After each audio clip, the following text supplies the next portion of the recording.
After the end of World War II, the world was split into two, East and West. This marked the beginning of the era called the Cold War.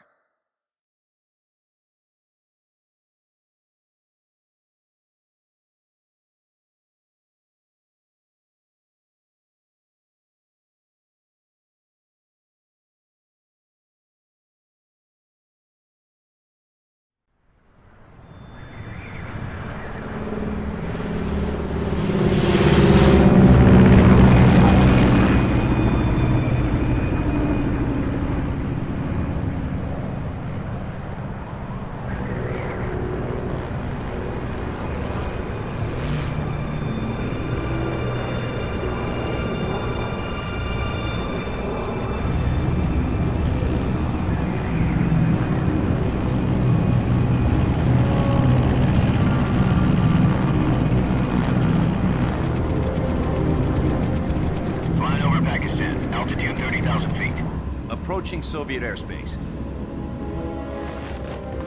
20 minutes to drop off. Commencing internal depressurization. Equipment check. Arm main parachute. All right. You ready to go? Drop zone still showing a high pressure mass. Cav okay. Good. We've got high visibility.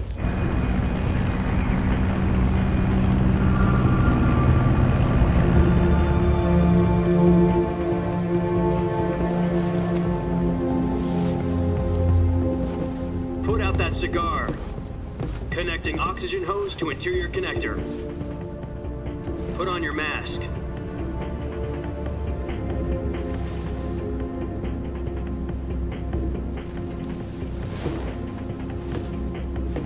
Does this panty waste know what he's doing? Approaching release point. 10 minutes to drop off. Hey, are you deaf? He said put out the cigar and put on your mask.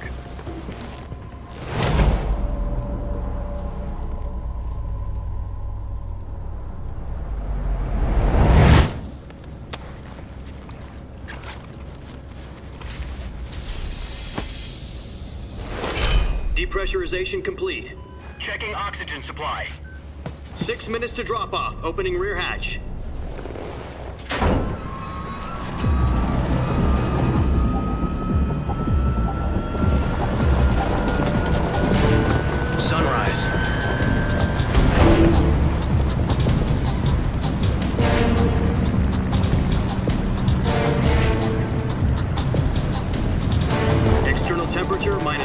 6 degrees Celsius.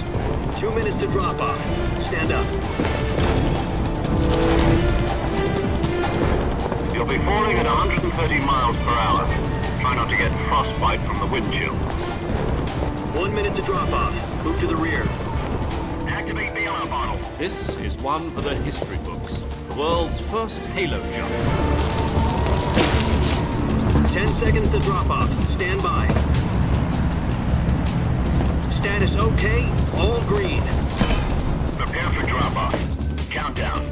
5, 4, 3, 2, 1. Spread your wings And fly. God be with you.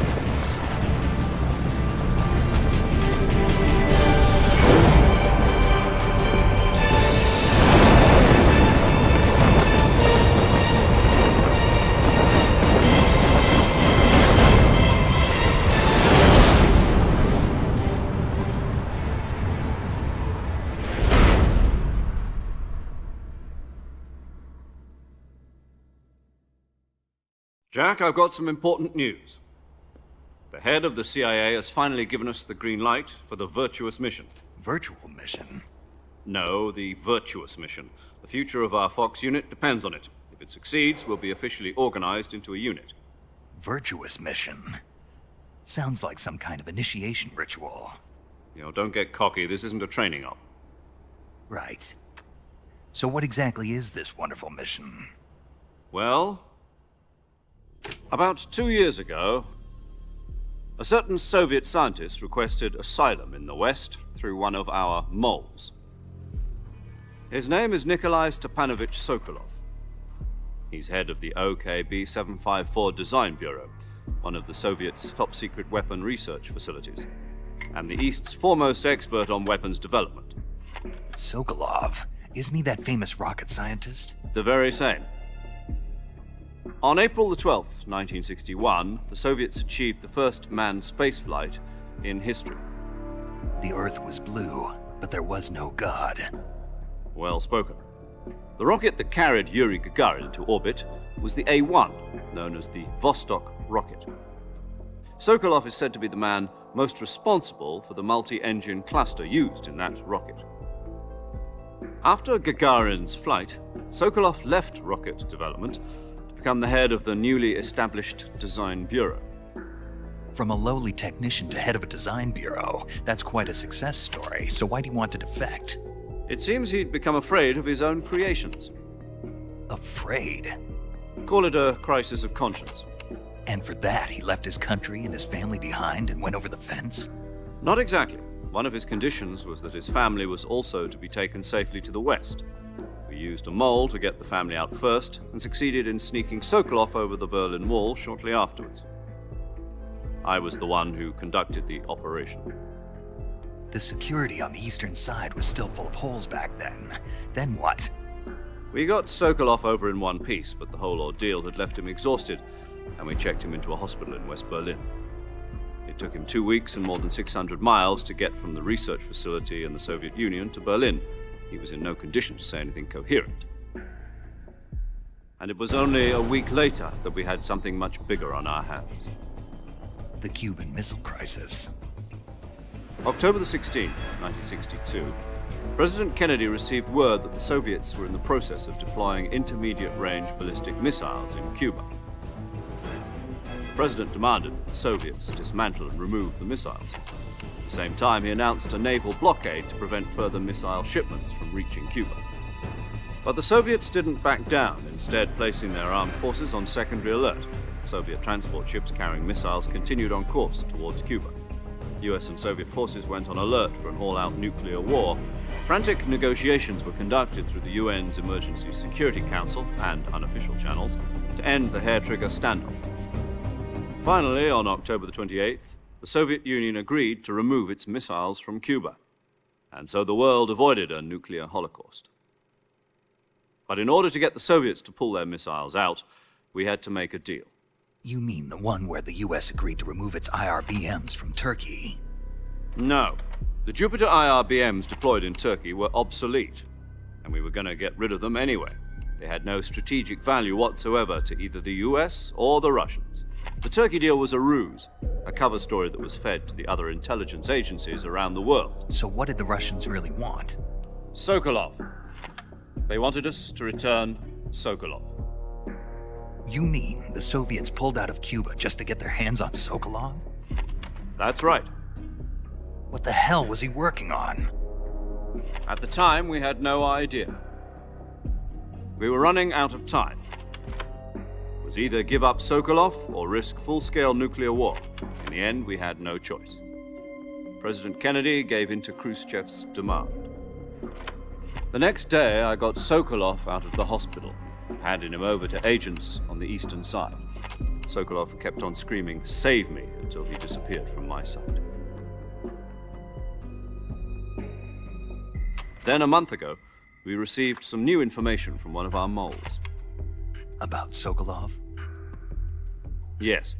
He was taken back to the research facility and forced to continue working on the weapon in question under KGB supervision.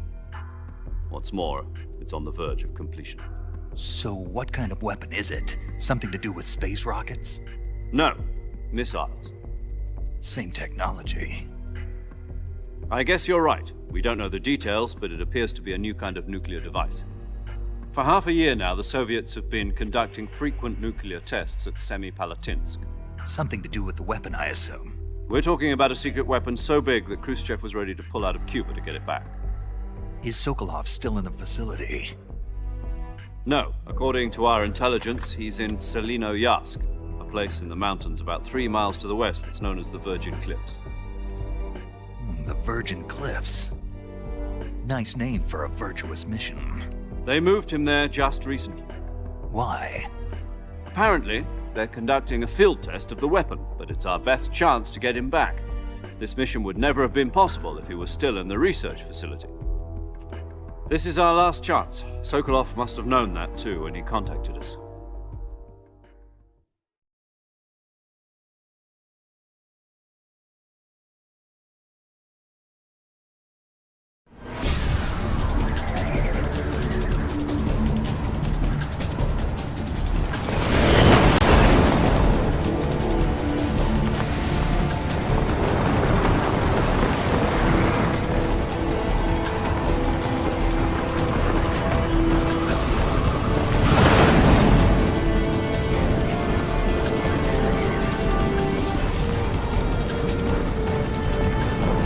Listen up, Jack.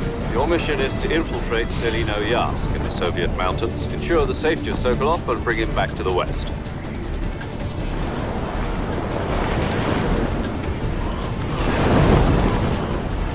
If we don't get Sokolov back before that weapon is complete, we'll be facing a major crisis. The clock is ticking.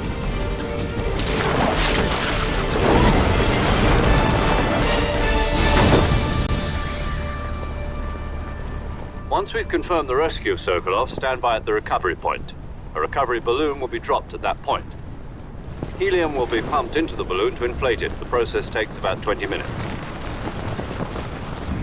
Once it's complete, the gunship's arm will latch onto the balloon and pull it up. The Fulton surface-to-air recovery system. I'm familiar with the theory. Take it easy. It's been combat proven. Do you think Sokolov is up to it? The shock will be less than during a parachute jump, and the arm can handle up to 500 pounds. So you're planning on going over the border in a single combat Talon? She's equipped with 2 6-barrel 20mm Vulcan cannons, as well as 2 40mm machine guns. Sounds like she could hold her own against a battalion of tanks. Even with the fuel in the reserve tank, we're facing a 4-hour time limit. If all goes well, it shouldn't take more than a few hours. Home in time for dinner. But if anything goes wrong, you'll be eating dinner, breakfast, and all the rest of your meals in the jungle.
Do you copy?